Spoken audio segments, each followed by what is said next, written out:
So what is the environmental toll of cremation? We once had a woman protest here that we were raining uranium down from the sky, so let's talk about it. Cremation is a heavily regulated industry, and here in Philadelphia, we have to follow some of the most strict standards in all the United States. So crematories are fueled by natural gas, and we're required to take and pass a stack test. Now, the stack test is very important. It's designed to test for nitrogen oxides, carbon monoxides, volatile organic compounds, oxides of sulfur, hazardous aerial pollutants, and particulate matter. And understand that it would behoove us to not attempt to be as low impact as possible, not only just to pass our stack test, but it's because I work here, I love my coworkers, and I want to keep everybody's health and safety in top priority. We try to do as much as we can here, and that's why I talk about low impact cremation, to contribute the least amount to any potential environmental impacts. So I'll address the main talking point of this video and say that no, we are not raining mercury down from the sky. However, is mercury present at the time of cremation?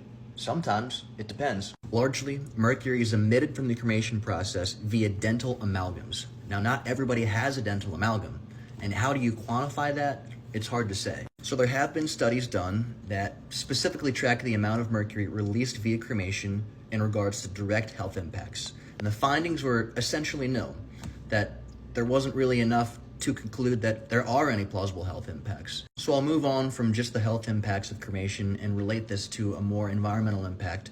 And the easiest way to do that is to draw the congruent line between cremation and, say, something as simple as driving your car. So one cremation, in essence, has the same effect as you driving 20 miles in your car.